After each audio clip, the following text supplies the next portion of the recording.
Hello, everyone. Tonight we find ourselves in the quiet hum of a neighborhood not too far from where you live. Maybe a little ranch house outside Nashville, or a dusty two-story on the edge of Sacramento. The porch light flickers.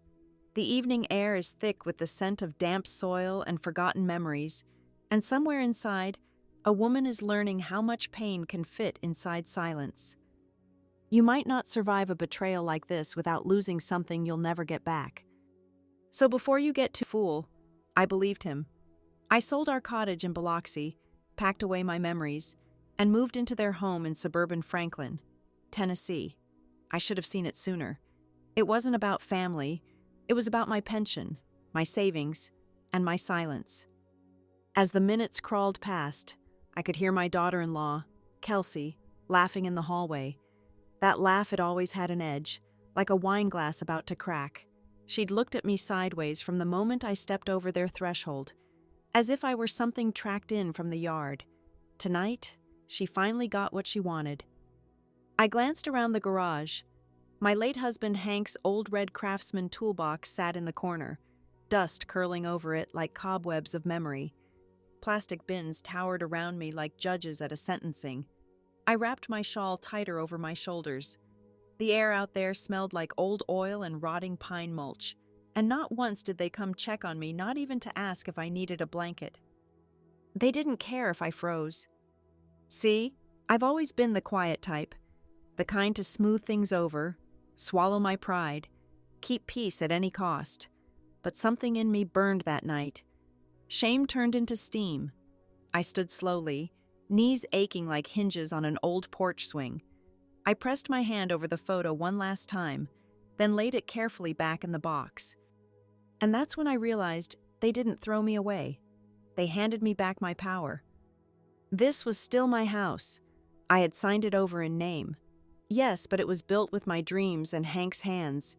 Every rose bush in that garden, every squeaky cabinet, every floorboard that creaked in rhythm with our old lives, those were mine. And I wasn't done. I woke the next morning before the sun, the chill clinging to my skin like the inside of a walk-in freezer.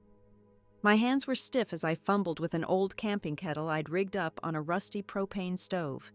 The smell of mildew hung thick in the air, but in my mind, I was back in our old kitchen, sunlight pouring through lemon-colored curtains, a breeze drifting in from the garden, the scent of roses and cinnamon bread swirling together. I used to bake fresh bread every Saturday morning. Hank would sit at the table sipping black coffee from his chipped #1 dad mug, nodding along to the radio while I kneaded the dough.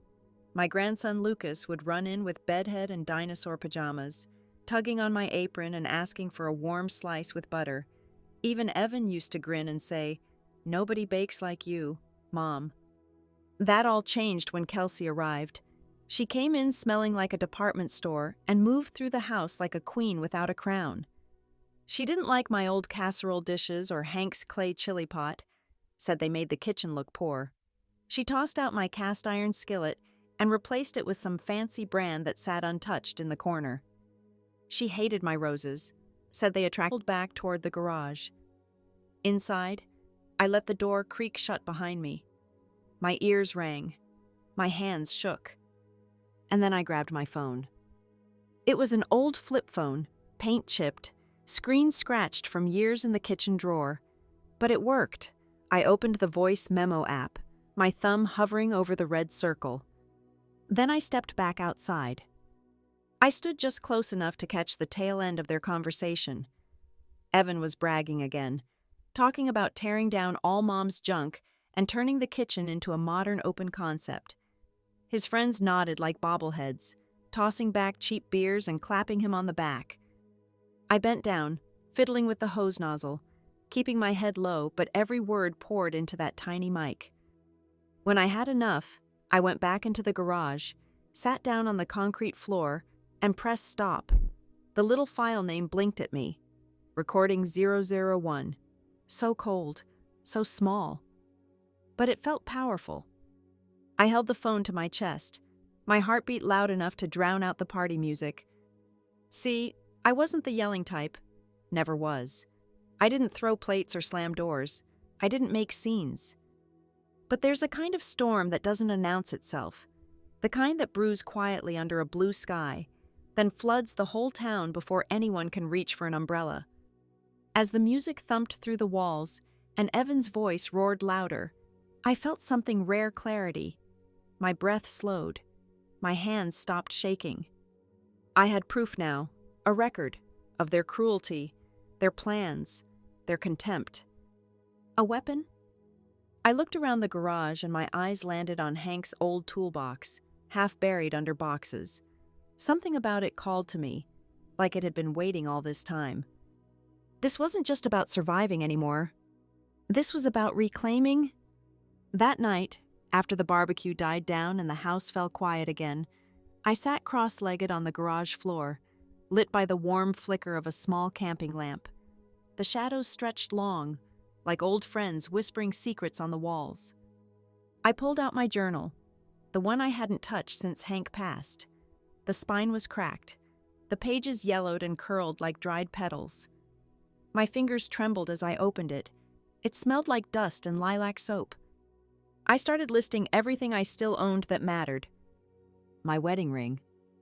The tea set from Mama white porcelain with faded blue lilies. The rose-patterned vase Hank bought me for our 20th anniversary in Gatlinburg. My mother's old brooch, tucked in a tin under a pile of mismatched buttons. One by one, I wrote them down, pausing after each as if I were saying a prayer, not to a god, but to myself, to the version of me that had been buried beneath other people's needs. Then, on the last page, in letters that scratched across the paper like defiance, I wrote, "I will not let him win." My hand ached, my heart ached more, but in a good way. When I finished, I stood up, bones creaking like old floorboards, and dragged Hank's toolbox closer. I hadn't touched it in years. I used to avoid it, afraid of what I'd feel grief mostly, but not tonight. Tonight, I opened it. The scent hit me first metal, oil, cedar shavings.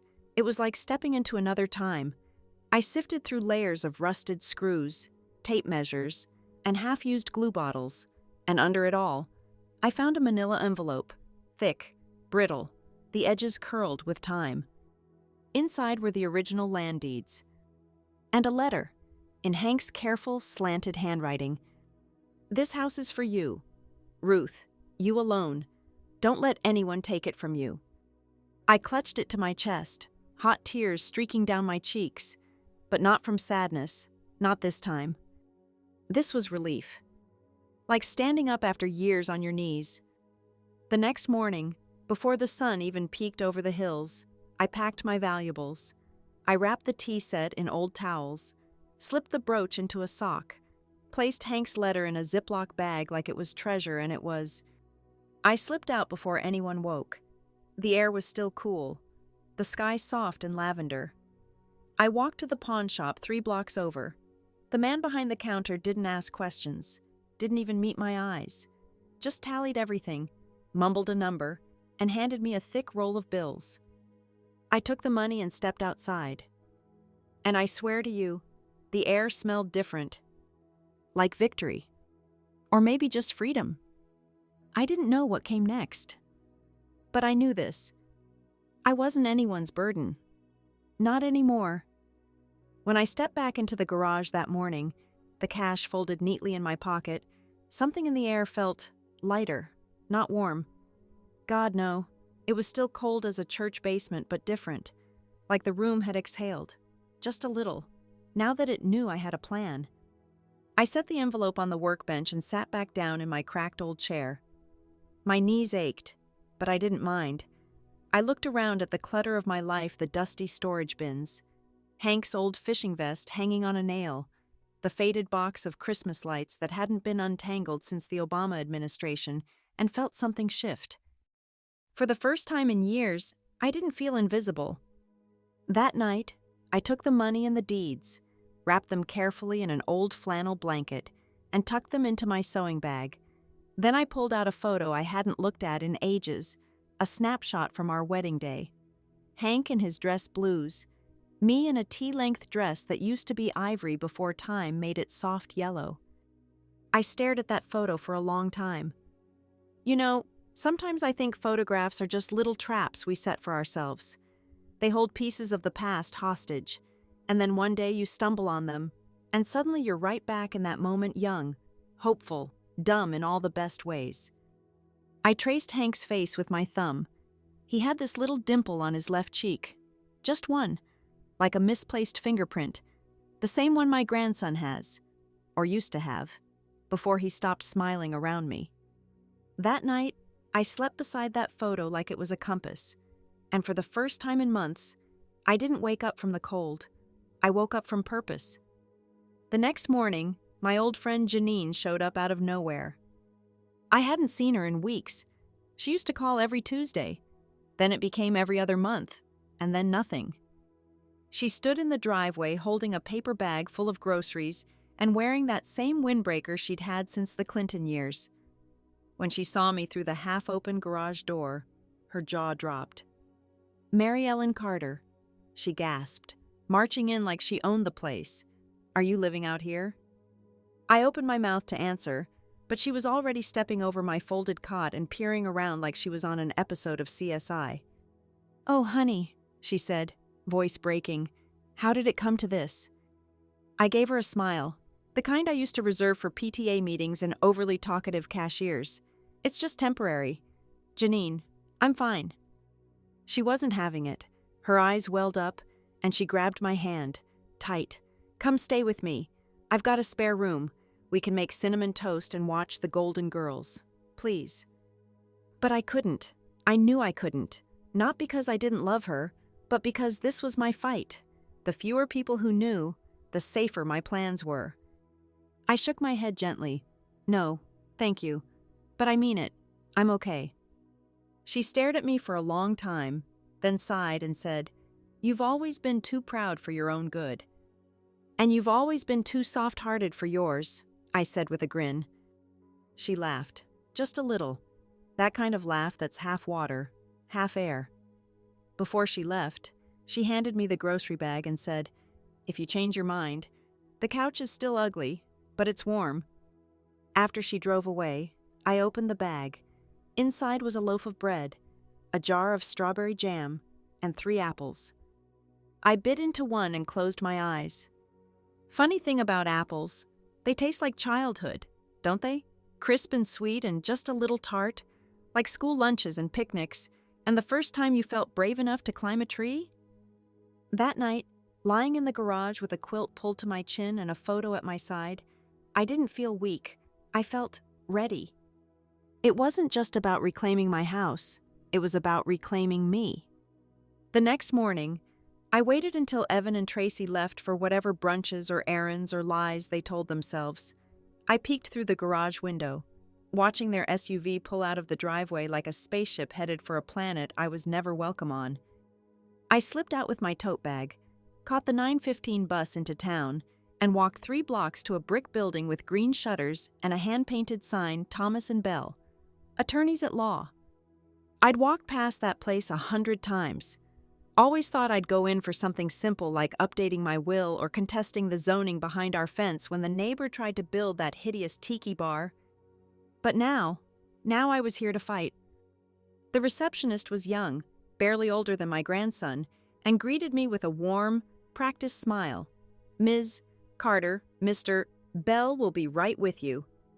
I sat in a worn leather chair, clutching my bag like it held the Holy Grail. When my name was called, I stood slow but steady. My bones creaked, sure, but they carried me, vanished to the garage. Let them think I was harmless. The next morning, as the sun rose pink and gold over the horizon, I stood at the small garage window folding an old flannel blanket when my phone buzzed in my pocket. I pulled it out and saw Daniel Bell's name light up the screen. My stomach dropped. My breath caught in my throat. I answered with fingers that had suddenly gone cold. "Mrs. Carter," he said, his voice lower than usual, careful and calm like a doctor delivering test results. "I've finished reviewing everything you brought me, and I believe I found something important." I lowered myself onto the edge of the cot, heart pounding like a drumline at a high school game. You remember signing over ownership to your son a few years back? I swallowed hard. Yes, I thought I was doing the right thing. Well, he continued, your husband's original deed and will include a restrictive clause. It clearly states the house was to remain in your name for the duration of your life. No transfer could happen without proper legal review and your full informed consent. My hand flew to my chest. You mean I can get it back? We have strong grounds to challenge the transfer, Daniel said gently. Under my skin, a quiet anticipation threading through my veins. I lay on the cot in the garage, my husband's old flannel draped over my shoulders, and stared up at the beams above, each one stained with memories and years of dust. Just before dawn, I slipped outside to the garden. The roses were still there, fewer than before. A little wild now, their blooms tired but stubborn. Like me. I bent down, brushing the brittle petals with my fingertips. I could almost hear his voice rising up from the soil itself. Don't let them decide who you are. I stood slowly, my knees crackling their usual protest, pressed my palm to my chest, over the steady thud of my heart, and whispered into the pink haze of morning, you'd be proud of me. I moved through the rest of the morning like it was a ritual, washing my face, heating water for tea, folding the edges of my old skirt until they sat just right. It felt almost like I was preparing for battle, or maybe a homecoming. Inside, I could hear them, Evan and Tracy, arguing again over countertop finishes, over curtain swatches, over a future they didn't realize had already slipped through their fingers. And I just listened, smiling into my cup. Their chaos couldn't reach me anymore. By noon, I brewed a fresh pot of tea and brought it into the main house. Tracy was sitting at the kitchen island, tapping through social media like her thumbs were on autopilot. I slid a cup toward her. She looked up, her eyebrows rising ever so slightly. You're making tea now? I nodded calmly. I thought it'd be nice, for the afternoon. She muttered a distracted thanks, already back to her screen. Evan wandered in not long after, his eyes darting to the cookies on the counter and then to me. Still nervous. Good. He should be. I noticed his glance toward the basement door, toward the safe. He still hadn't figured out that the real safety net was never behind that metal door. It was sitting in my tote bag, resting beneath my chair like a sleeping dog. They could take their arguments and their renovations and their magazine clippings and shove them in a drawer. I had something they'd never understand. Peace. A few days later, I was standing by the garage window again, folding towels and humming an old gospel tune, when my phone buzzed. It was Daniel. I snatched it up, heart already in my throat. Mrs. Carter, he said, his tone different this time, lighter, like he'd exhaled something heavy. I wanted to give you the news myself. It's done. I clutched the phone tighter. You mean? The reversal is officially recorded, he confirmed. Your husband's clause held up in court. Your son no longer has any legal claim to the house. You're once again the sole owner. I had to sit down. My knees gave out under me like paper. Are you sure? I whispered, almost afraid to believe it. Completely. And you have options now. If you choose to sell, you can. Without informing them, without their consent. You're in control. A strange sound escaped me, a half laugh, half sob that echoed off the garage walls. Daniel hesitated, then added gently, if I may suggest, don't say anything to them until the sale is finalized. It's safer that way. I nodded, even though he couldn't see me. Yes, let's do it. I'm ready. When I hung up, I stared at the ceiling, then down at the cracked floor beneath my feet. All the places I'd cried, all the corners I'd whispered into, all the quiet ways I had survived, they were part of me. Sure. But they didn't define me anymore. Later that afternoon, I slipped back inside while Tracy was at her yoga class, and Evan had gone off to run errands, which usually meant sitting in the Home Depot parking lot, eating fast food and pretending to be busy. I retrieved the envelope, the journal, the land deeds, and tucked them into my old sewing bag. They were mine. They'd always been mine. Then, With a scarf wrapped around my hair and sunglasses too big for my face, I headed into town like a woman on a secret mission. I felt like an old spy, disguised in plain sight. Every step I took to the lawyer's office felt like shedding skin. When I arrived, Daniel greeted me with a nod of quiet understanding. He laid the paperwork before me, the sale documents, the terms, the final details. "You can sign whenever you're ready," he said gently. And this time, my hand didn't shake. I picked up the pen and wrote my name like it was the first time it had ever meant something. Marilyn Carter. It rolled across the paper like thunder. When we were finished, he slid over one more set of documents. "If you'd like to change your will, I can include that too." I didn't hesitate. I crossed out Evan's name. In his place, I wrote my grandchildren's names and the address of a women's shelter just outside of town, one I knew needed help more than Evan ever would. When I set the pen down, Daniel looked up at me. There was no pity in his eyes, just respect. "It's done," he said. I nodded. It wasn't just a house anymore. It was freedom. And I had just set myself free. Back in the garage, I sat down with my tea and stared at the last of the evening light. I watched it filter through the cracks in the door like golden threads from some other world. I didn't cry. I didn't gloat.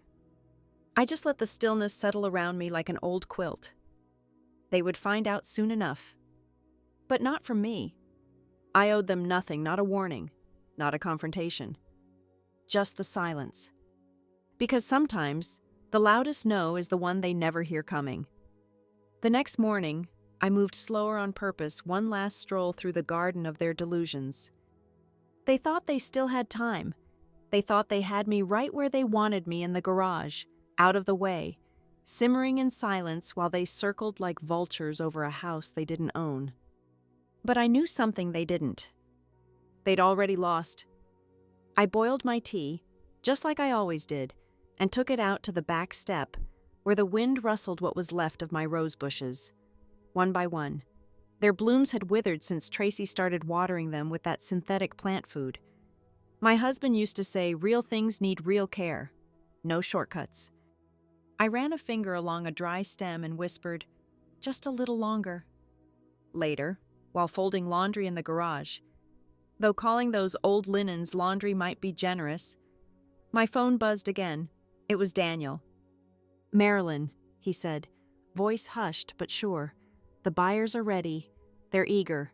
We can close in less than a week." A week? Just 7 days. 7 more sunrises and I'd be done with this prison of pretense. I let out a long breath. "Let's do it." He added, "You'll have the check wired to your new account by Thursday morning. Quietly, no surprises, no legal reason to tell anyone unless you want to." Perfect. I knew then it was time to prepare not just emotionally, but practically. I walked back inside the garage and began gathering my things. The few clothes I'd kept, my old Bible, the sewing kit that had once mended Halloween costumes and pillowcases alike. I opened my small wooden box and tucked inside the tiny ivory comb my mother gave me the day I got married. It hadn't touched my hair in decades, but it still held her scent lavender and salt. Packing was like touching memories and asking them to be gentle. I was halfway through when I heard Tracy's voice outside, screeching like a kettle about Evan forgetting to schedule the remodel estimate. Her words bounced off the walls like accusations. "We're on a deadline, Evan. If we don't get that quote by the end of the month, I'm calling a different contractor." I peeked through the slatted blinds just as she threw the catalog onto the patio table, the pages fluttering like wounded birds. He muttered something about handling it tomorrow. A little part of me chuckled. "Oh, honey, there won't be a tomorrow for your project." That evening, I pulled out my old suitcase, the same worn leather one with one broken zipper and 2 frayed corners. It had seen honeymoons, funerals, baby showers, and emergency trips to the ER. And now, it would carry my final act of defiance. I folded everything neatly, the clothes, the photos, the letter from my husband, the deed, sealed in a plastic folder like an heirloom. I wrapped the land sale agreement in 2 layers of my old apron, then tucked it into the bottom corner of the tote bag I'd used like armor all these months. At one point, I paused in the middle of it all, fingers on a pair of my husband's old socks. They were worn and silly bright green with tiny fishing rods on them. I'd saved them for no reason, but holding them now, it made me feel like he was right there next to me, chuckling softly, saying, "You've got this, babe." And I did. The next morning was quiet, the kind of quiet that makes your ears ring. I poured a fresh cup of coffee, not tea, not today, and sipped it slow in the kitchen while Evan stood by the fridge staring blankly at his phone. "Morning," I said. He blinked at me. Hey." His gaze shifted to the envelope on the counter. Plain, white, unassuming. I'd placed it there like a gift, one last offering. He didn't open it, just tapped it once, then turned away to scratch his neck. As I rinsed my mug, I smiled to myself. They didn't know it yet, but that envelope contained the final truth. The sale was complete. The deed was gone. The house was no longer theirs to covet, to redesign, to strip down and rebuild in their own image. It was someone else's now. Someone kind, a retired couple with 2 cats and an affection for vintage homes. They'd called me personally, said they didn't want to tear out the old kitchen, just restore it, keep the bones of the place intact. It felt right. That afternoon, I waited until they both left some dinner party or wine tasting or whatever pretend social calendar they used to validate their lives. Then I did it. I placed the keys on the kitchen counter, folded the note with a quiet kind of finality. You always thought I was too weak to leave. You thought I would stay, no matter how cruel you became. But this house was never yours, and neither was I. Take care of each other. You'll need it more than ever now. Goodbye, Mom. I walked through the living room slowly, touching the walls one last time. They didn't feel like home anymore. They felt like paper dolls, fragile, pretending. And then I walked out the front door for the last time. At the curb, a silver Toyota idled. The buyer's agent stepped out when she saw me. Her name was Carmen. She smiled softly, didn't say much, just offered her hand. I placed the final folder in her grasp. "It's all yours now," I said. She nodded. "You sure you're okay?" I gave her a small, calm smile. I've never been more sure of anything in my life. The cab driver helped me load my suitcase into the trunk. As we pulled away from the house, I didn't look back. There was nothing left for me there except maybe the whisper of roses in the breeze and the faint memory of a life I was finally free from. With every mile, the tension fell away like old wallpaper. And with every mile, I felt closer to myself again. The cab turned left at the old Baptist church where I used to take Evan for Sunday school. Funny how you forget some details until you're driving past them again. I used to wait on the stone bench out front with a thermos of lemon tea, chatting with the other mothers. Now, as we rolled by, a little boy chased pigeons across the sidewalk. He was laughing so hard he nearly tipped over. That sound, it reached into something quiet inside me. Not pain, not nostalgia, just a kind of gentle ache for a time when everything still felt wide open. My new apartment sat at the edge of town, not far from a place they call Maple Ridge. Don't let the name fool you. It's more worn-out siding and stubborn lawn chairs than maple trees and sweeping views. But I liked it. The building was an old converted school, and my unit used to be a classroom. The chalkboard was still there, half covered by a bookshelf someone had dragged in and left. My window looked out over a narrow courtyard with a single struggling dogwood and a picnic table that leaned slightly to the left. The air smelled like laundry and hope. I opened the door and stepped inside. The apartment was small, maybe 500 square feet, but it felt like a cathedral. No wine glasses clinking behind closed doors. No footsteps thundering above. Just the hum of the fridge and the sigh of my own breath. I set my bag down and ran my fingers along the windowsill. Free. There's a strange thing that happens when you stop explaining yourself. The silence isn't empty, it's sacred. That night, I lit the little lavender candle Alice gave me 3 birthdays ago and made a cup of sleepy time tea. I curled up under the quilt she helped me sew after my husband passed. The stitches weren't straight, and some of the patches were made from old flannel shirts, but I loved that quilt more than anything else I'd ever owned. Outside, someone's dog barked once and then fell quiet. I stared up at the ceiling and let my body sink into the bed. I didn't dream that night, just floated. The next morning, I called Daniel and told him I wanted to meet at the bank. He agreed without hesitation, and we met at a modest branch down on Elm Street. He wore a tan blazer and carried a leather folder, always prepared. Inside the office, a notary double-checked my ID and slid the final wire transfer forms across the desk. I signed, initials crisp and sure. Within minutes, it was done. The funds hit my account before I even made it back to the car. Freedom, in numbers. I stopped by a cafe across the street and bought myself a slice of cherry pie. Real cherries, not that canned nonsense. The waitress, probably no older than 21, asked if I wanted whipped cream. I said yes. Of course I did. When she brought the plate over, she smiled and said, "Looks like someone's celebrating." I smiled back. You could say that. As I ate, I thought about all the years I spent setting extra plates, waiting for people to show up late, or not at all, about the birthday cakes I made that no one finished, the dinners that sat cold while voices argued behind bathroom doors. And now here I was, eating pie alone and loving every bite. There's a public debate I've heard floating around for years. It's about whether independence is lonely or liberating. People toss that question around like it's hypothetical. But let me tell you something, it's not. Not when you've lived it, not when you've had to ask permission to exist quietly in your own home. I don't think independence is lonely. I think being ignored by people who live under your roof, that's lonely. Being alone. That's peace.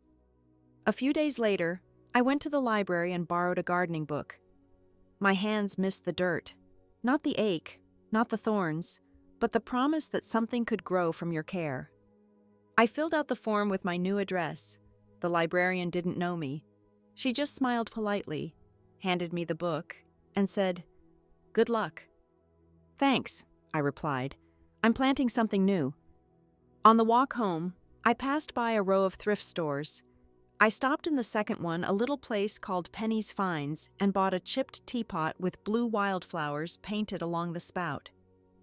It reminded me of one I used to have, back when Evan was small and thought tea parties meant cookies for breakfast. I also bought a set of secondhand curtains. Not perfect, but they had little embroidered suns along the hem, and they felt hopeful. That evening, I unpacked the last of my things. I put the wedding photo on the bookshelf, right next to my grandmother's Bible. The sewing kit went on the windowsill, in case the mood struck, and on the kitchen table, I placed the chipped teapot with 2 cups, even if I usually drank alone. Hope sometimes needs more than one seat. The next morning, I baked banana bread. The smell filled the apartment like music. I wrapped a few slices in foil and left them by the door of the woman who lived across the hall. Her name was Darlene, and though I'd only seen her in passing, she reminded me of someone who needed banana bread. She knocked later that day with a smile so big it made her glasses slip down her nose. "Best thing I've had all week," she said. "I was just saying I missed real cooking." We talked for 20 minutes, about casseroles and grandkids and a thrifted crock-pot she swore made magic. As she left, she paused. "You ever need anything, just holler. You remind me of my sister she passed, but she was real tough, too." I smiled. Heart warm. "Thanks, Darlene. I'll keep that in mind." That night, I sat with the lights low and a warm cup in my hand, thinking about all the ways people rebuild. Not all at once, not with fanfare. Sometimes with curtains that don't match, and banana bread for strangers. And just like that, a new life takes root. The next morning, I took my time getting dressed, no rushing, no worrying about someone snapping at me for using too much hot water. I slipped on my softest cardigan, the one with the elbow patches I sewed on myself, and brewed a proper cup of Earl Grey. The tea was hot, just how I liked it, not lukewarm, not forgotten. And it struck me sometimes, the smallest rituals become lifelines. You don't need grand gestures when a steaming mug and a quiet morning can remind you that you're still here, still standing. Later that afternoon, I opened the windows wide. The breeze carried the scent of warm pavement and the faintest hint of someone grilling nearby, probably the folks down on Unit 4B. I spotted a young couple walking a golden retriever down the sidewalk, laughing about something I couldn't hear. That used to be us, I thought, me and my late husband, Charlie, when our legs were still strong and our hands found each other naturally. We'd walk every Sunday after breakfast, even in the winter. His gloved hand always nudging mine inside his coat pocket. He had this phrase, "Weather builds character," which I now think was just his excuse to get me to brave the cold with him.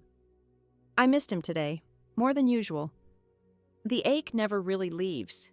It just settles deeper, somewhere under your ribs, and becomes part of your breathing. I sat back in my armchair and opened the envelope Daniel had sent me. Inside was the official confirmation of the sale, the deed, notarized and processed, the check receipt, and tucked neatly behind everything, a small handwritten note on cream stationery. "You did this with grace, with strength. You have our respect. Daniel." My throat tightened. It was a small thing, a note, grand moment of victory, but a slow morning where the coffee tastes just right, and you don't dread what the day might bring. After breakfast, I sat down to write again. This time, I wasn't writing for courts or shelters or lawyers. I was writing for me. I opened my old journal, the same one I'd filled with itemized lists and trembling promises, and began a new entry. I am no longer someone's burden. I am someone's beginning. It felt like planting seeds inside myself. Later that afternoon, I decided to walk down to the community center. They had a little flyer up in the apartment lobby about a crochet circle on Thursdays and a small gardening group on Sundays. I hadn't done either in years, but the thought of sitting quietly among others with soft yarn or green soil between my fingers, it called to me. I stepped inside the center, and the woman at the desk smiled, like she knew I needed something more than directions. "You here for the garden group?" "I think I might be," I replied. They were already outside when I got there, a few women and 2 older men, kneeling in raised beds, laughing over the height of tomato plants. One woman, June, handed me a pair of gloves and said, "You look like someone who knows how to grow things." I smiled. "I used to have roses." "Well," she said, nodding at the empty corner bed, "maybe you'll have them again." We spent the rest of the afternoon digging, clearing weeds, and swapping little stories like clothespins on a backyard line. One man, Dale, told me a ridiculous story about how he once trained his dog to ring a bell for bacon. I laughed so hard my ribs ached. That's the quirky fact for this part. Pigs are smarter than dogs, but dogs are more lovable. Dale didn't believe me, but I told him it was true. You can train a pig to play video games, but a dog will just keep looking at you like you hung the moon. After that first day, I went back every Sunday, and slowly, those strangers became a soft landing. I found myself looking forward to our little check-ins. "How's the rosemary doing?"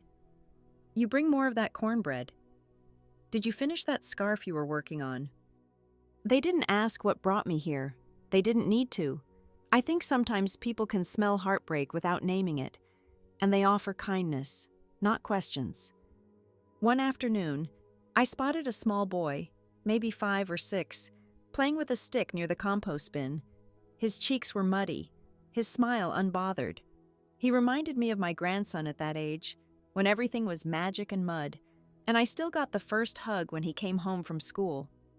The ache that bloomed in my chest was sharp but sweet. I went home that evening and pulled out an old recipe card, the one for apple pie with the sugared crust. I baked it slowly, just the way Charlie liked it, edges a little crisp, filling just shy of bubbling over. I brought it to the center the next day, and it vanished within minutes. One woman licked her fork and said, "You just became dangerous. You know that?" I laughed. Dangerous in a good way, I hope. June leaned over and said, "We've been needing a good kind of dangerous around here." That phrase stuck with me, a good kind of dangerous. I wrote it in my journal that night, right beneath life. One evening, while folding laundry, I got a letter in the mail. It was from the women's shelter. A young mother had written to thank me, though she didn't sign her name. She said the money came at just the right time, that she and her daughter had left in the night with only what they could carry, that someone had given them a safe bed, and now they had hope. I held that letter in my lap, my fingers pressed to the ink. That's when it hit me. My house, the one I'd fought so hard for, wasn't just bricks and timber and rose bushes. It was leverage. It was legacy. And now, it had become a lifeline for someone who needed it more than I did. That night, I slept with the letter under my pillow. The next morning, I watched the sunrise with my rosemary plant on the windowsill. I whispered to it, "You're not alone anymore." You know, there's this old debate folks like to have, whether peace is something you find or something you build. I used to think it was something you stumbled upon, like a $5 bill in a winter coat. But now I think peace is something you plant. It starts small. A letter, a pie, a pair of borrowed gloves, a whisper to a plant. And if you water it just right, it grows. A few weeks passed. Rain gave way to sunlight. The rosemary grew taller. I started walking further past the city park, down through Oakbridge Lane, past the corner bookstore with its tilted sign and ivy crawling up the bricks. One particular morning, I took a different route. Something about the smell of fresh bagels from the bakery on Harris Street tugged me that way. And wouldn't you know it, just past that shop, I saw a little chalkboard in the window of a small art studio. Senior Voices, Writing Group Tuesdays at 10 a.m. Walk-ins welcome. Now, I hadn't thought of myself as a writer, not really. Journaling, yes. Letters, sure. But stories out loud with other people that felt exposing. Still, something nudged me. Maybe it was that phrase again, a good kind of dangerous. So that Tuesday, I showed up, sat. Others said they left relationships after listening. One woman said it gave her the courage to finally revisit the garden she'd left abandoned since her divorce. And just like that, my story, once trapped in a dusty garage, was blooming out into the world. That's when I got a letter from my grandson. It was short, clumsy in its grammar, but heavy with something real. "Hi, Nana. I heard the story. I think it was you. I miss you. Mom and Dad don't talk about you anymore, but I keep your cookies in my mind like treasure. Love, Max." My hand trembled holding the note. That's when I decided to write back. I didn't explain everything, just said that I loved him, that the door to my little apartment was always open, and that if he ever needed a warm cookie or someone to listen, I'd be here. I mailed it with a small packet of dried rosemary. He wrote back 2 weeks later, said it made the kitchen smell like me. You know, there's this debate folks have whether children owe their parents or the other way around. Truth is, I think it's both. We owe each other care, but not at the cost of dignity. Not when love becomes leverage. One sunny Sunday, I brought a little folding table out to the community garden, set out 2 plates, 2 cookies, one for me, one just in case. Max didn't show up that day, but that was okay. Hope isn't a guarantee, it's a welcome mat, and I've placed one outside my door. These days, I don't measure time by sorrow or bitterness. I count it in poems read aloud, in fresh soil under my nails, in letters folded neatly with rosemary tucked inside. A quirky fact I learned last week: rosemary used to be tucked into a bride's bouquet in medieval Europe to remind her to be faithful. Funny how it ended up reminding me to be faithful to myself. I am. Finally. A few Saturdays later, I found myself down at the Riverwalk Market, strolling past booths of handmade soaps, heirloom tomatoes, and humming street musicians. I hadn't worn lipstick in a long time, but that morning, I picked out a soft rose color. Just because, I figured, if the tomatoes could shine, so could I. I paused at a stand selling little ceramic trinket dishes, and while I was admiring one shaped like a curled sleeping cat, a woman stepped up beside me. Mid-40s, maybe? Gray streak in her ponytail. Tired eyes that still had a flicker of mischief in them. "You're Helen, aren't you?" she asked. I blinked. "Yes, I am." "I heard your story. The podcast." Her voice cracked just a little. "You helped me walk away from something I thought I was stuck in forever." I didn't know what to say. I just nodded and reached out, instinctively taking her hand. And there it was again, that invisible thread that ties women together, even across silence and shame and decades of being told to just be quiet and grateful. She bought a ceramic cat dish. I bought one shaped like a teacup. We laughed, we hugged, and then we parted ways, like leaves drifting from the same tree. Later that day, I went home and added a new entry to my journal. Today I realized I didn't just reclaim a house, I reclaimed my voice, and now it's helping others find theirs too. There's an old saying I remember hearing from my grandmother: "You plant shade trees for people you'll never meet."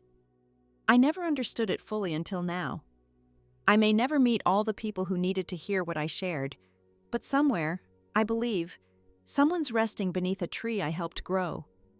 Funny how revenge used to feel like the prize, but now it's healing that tastes sweeter. That Monday, I got a letter from a women's shelter in Albany. Turns out the lawyer had already contacted them about the donation from the sale. They thanked me, said the funds would help renovate their kitchen, buy new beds, stock fresh towels. They even included a photo of the staff holding a "Thank You, Helen" sign. I cried. The good kind of tears, the kind that clean you out and make room for more light. And then, one morning, Max showed up. Just like that. I was in the courtyard, trimming a pot of lavender that had grown wild and unruly, when I heard footsteps behind me. I turned, half expecting a neighbor, but there he was, taller than I remembered, his hoodie too big, like he'd grown up too fast without warning. He didn't say anything right away, just stood there, backpack slung over one shoulder, kicking at a pebble. "Hey," he mumbled. I dropped the shears. "Hey." He walked over, slow. I noticed his shoes were scuffed and his eyes were pink. Not from crying, but from sleeplessness. "They fight all the time now," he said softly, looking down at his hands. "And when they're not fighting, they're blaming you, or each other, or me." I sat on the bench, patting the space beside me. He didn't hesitate. I don't know what to think," he went on, "but I missed you. I missed how it used to feel." I handed him a lavender stem. He sniffed it and smiled faintly. "I never wanted it to end like this. Max," I told him gently, "but sometimes people choose walls when they're offered bridges." He leaned his head on my shoulder. "I listen to the podcast sometimes. Not the whole thing, just parts. I like the part where you say, 'Hope isn't a guarantee, it's a welcome mat.'" I laughed through my nose. I stole that from a crossword puzzle clue. "Still works?" We sat there for a while, watching the wind carry tiny lavender petals into the breeze. "Can I visit you sometimes?" he asked. "You never have to ask." Later, he helped me bake cookies. His hands were clumsy, too much flour, too little sugar, but his laugh, oh, it filled the kitchen again, like music. He didn't say how long he'd stay. I didn't ask.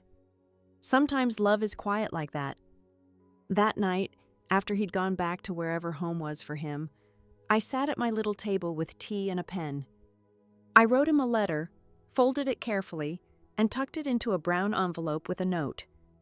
"Whenever the world gets too loud, come find me. There will always be cookies, and calm." I kept the envelope by the door. Some folks argue over what justice really means.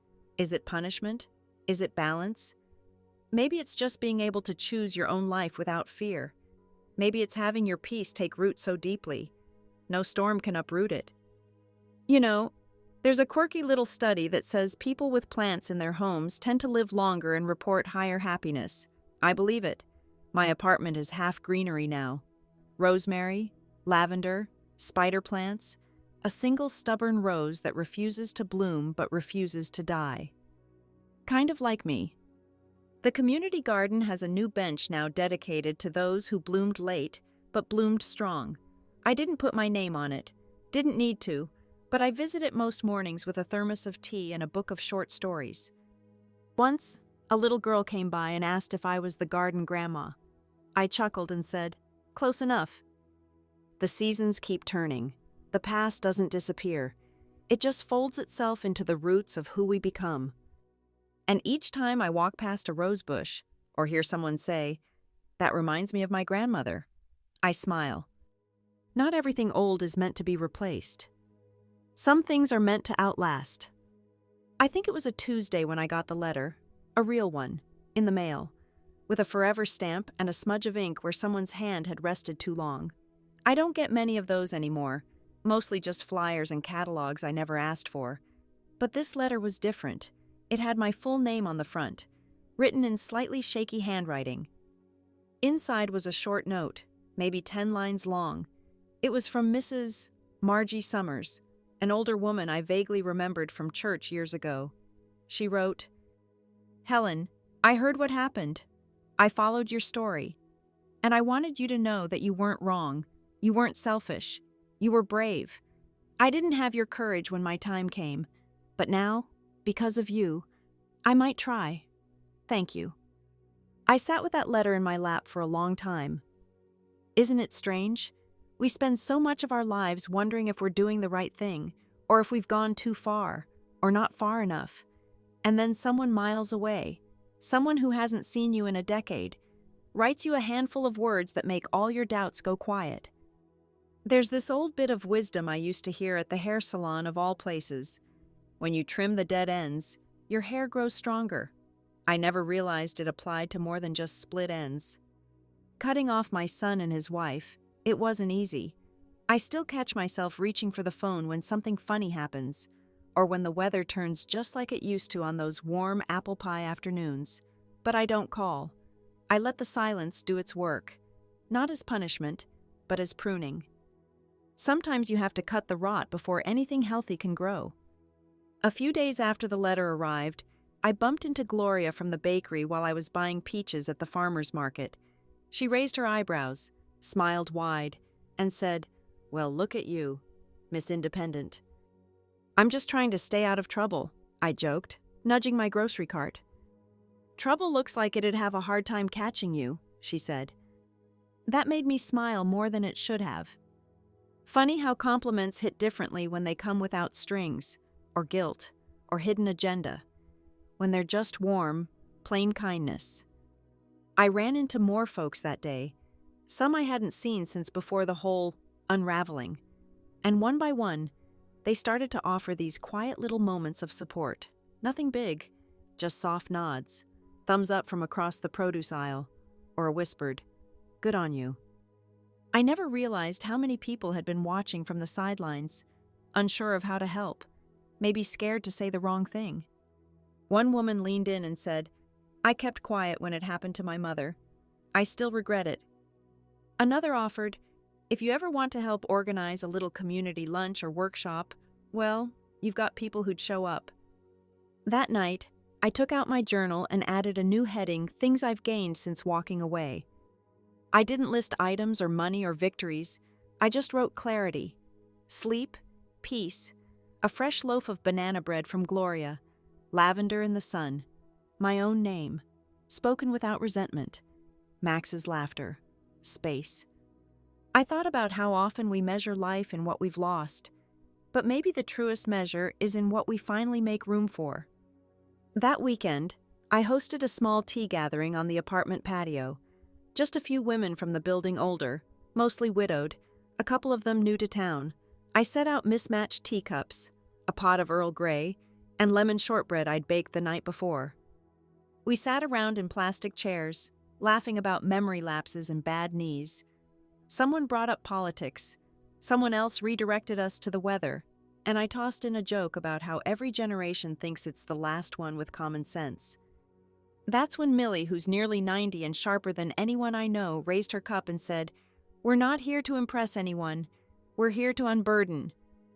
We all nodded. And in that moment, I realized I had found my new tribe. A gathering of women who'd been overlooked, written off, called burdens or relics, and yet here we were, holding each other up, pouring tea like it was an act of rebellion. One woman shared that her son hadn't called in 6 months. Another admitted her daughter only reached out for money. We didn't judge. We just listened, refilled cups, and passed the lemon wedges. That's the beauty of getting older. You stop trying to fix everyone and start simply being there. Later, after everyone left, I cleaned up slowly. Each empty cup felt like a love letter written in crumbs and fingerprints. I thought of my husband then. How he used to say, "A good life is mostly quiet, soft mornings, warm bread, a hand to hold, and no need to explain yourself." He wasn't wrong. Some nights now, I go to sleep with the window open, the night air slipping in with a hint of honeysuckle and distant music from a neighbor's radio. I keep gathering. Nothing formal, just me, sitting on a folding chair, reading from my notebook. The room was quiet, except for the occasional creak of someone shifting in their seat. When I finished, there was a pause. Then someone clapped. Then more joined in. Not thunderous, not dramatic, but real. Afterward, an older gentleman with suspenders and a cane came up to me and said, "You made me miss my wife in the best way." I smiled through the lump in my throat. There's a debate we all seem to have at some point whether to let the past go or carry it with us. I think it's both. You just have to carry it differently, like a faded photograph in your wallet, not in your hands all the time, but close enough to remember who you were. That night, I walked home under a sky so full of stars, it looked like someone had spilled sugar across black velvet. I thought of my son. I thought of the choices we both made, and for the first time, I didn't feel angry. I just felt free. Maybe that's the final stage of healing, not forgetting, not pretending it didn't hurt, but seeing it clearly and choosing to keep walking anyway. The first fall rain hit the roof like fingertips drumming out an old lullaby. I was sitting by the window, wrapped in my favorite cardigan, the one with the deep pockets and the loose threads at the elbows. I had a fresh cup of Earl Grey beside me, and my slippers were warm from the radiator humming underfoot. I remember thinking, this is the first time I felt truly safe in years. And it wasn't just the lock on the door or the lease in my name, it was the quiet. Not the kind that comes from absence, but the kind that feels earned. Peace after a storm.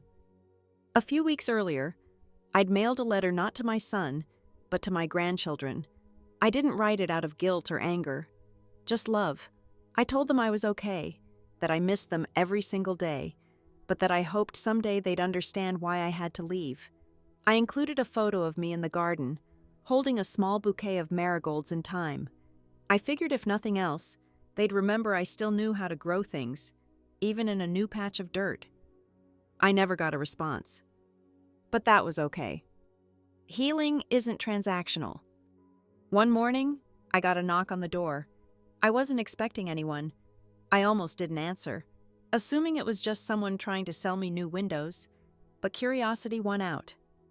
When I opened the door, there stood a teenage girl, freckles, nervous eyes, and a hood pulled up over her hair despite the sun. "Are you Mrs. Clara?" she asked. I nodded, heart starting to tiptoe.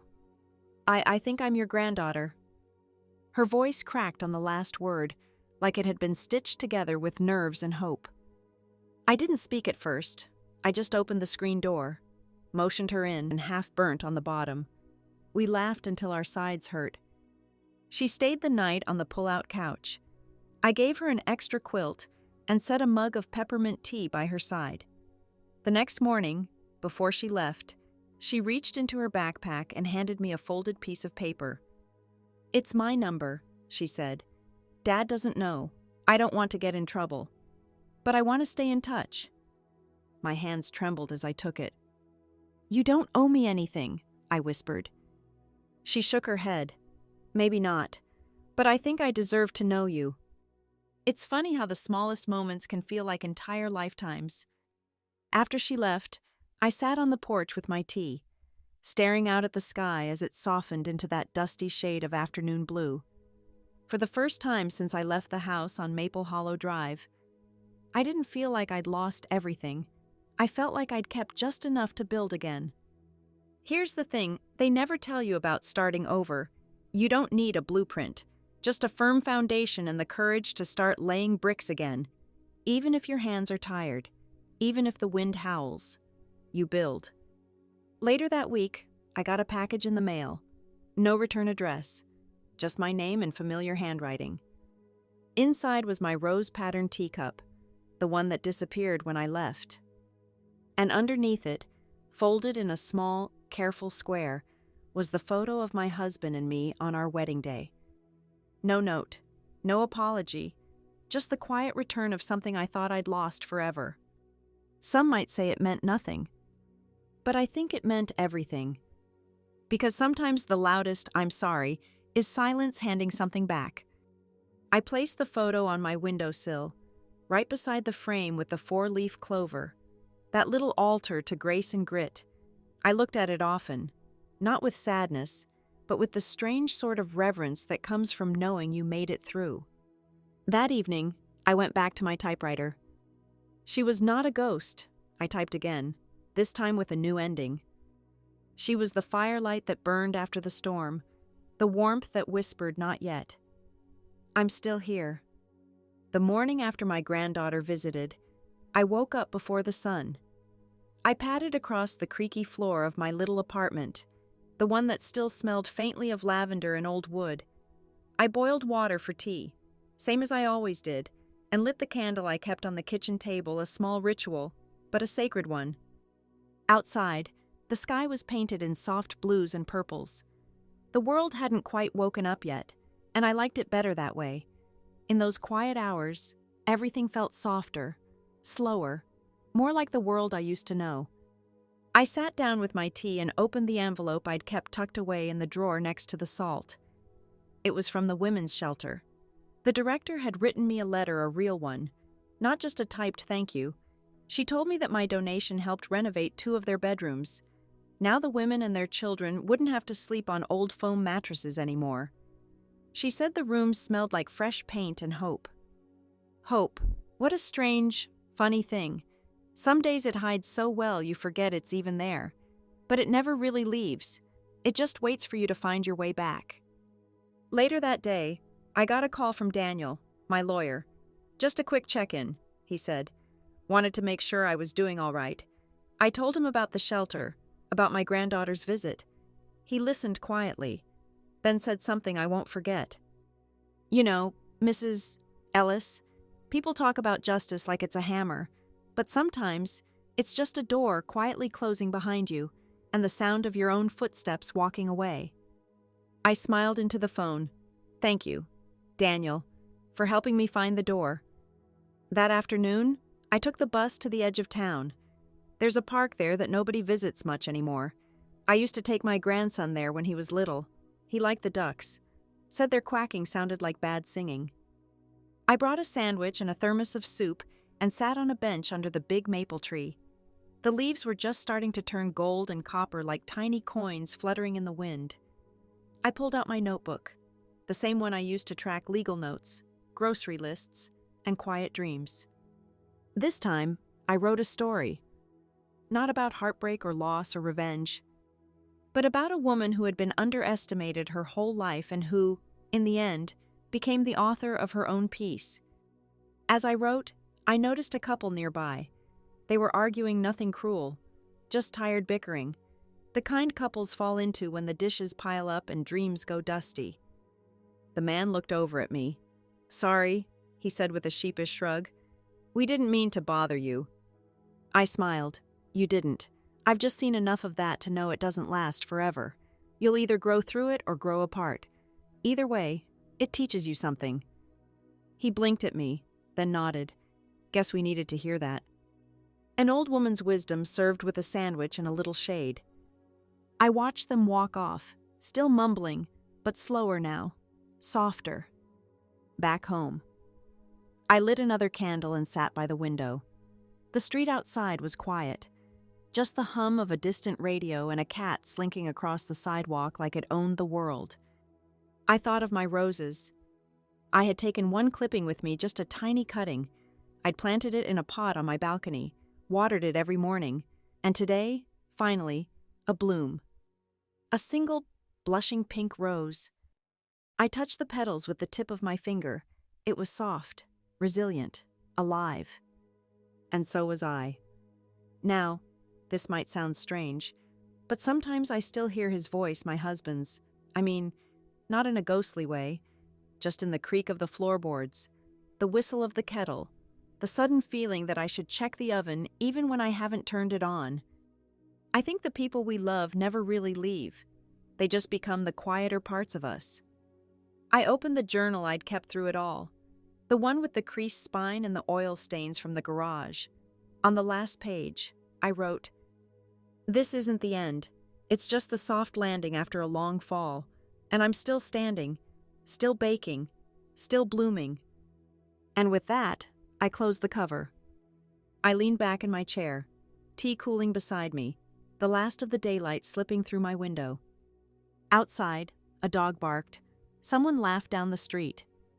Life, in all its stubborn beauty, kept going. And this time, I was going with it. So, here we are. The end of the road, or maybe just the beginning of a quieter one, with gentler turns and softer shadows. If you've stayed with me all this way, thank you. Truly, I hope the story settled beside you like a warm blanket on a cool evening. Sometimes we think the only power we have is noise, the slamming door, the shouted truth, the thunderous goodbye. But more often, power is quiet. It's in the silence after you've said no. It's in the tea you brew for yourself, the key you place gently on a table and walk away from, the seed you plant in a pot no one else notices until it blooms. I like to think there's a little of that woman in all of us, calloused hands and all, the kind of strength that doesn't ask for permission, that waits, watches, then rises.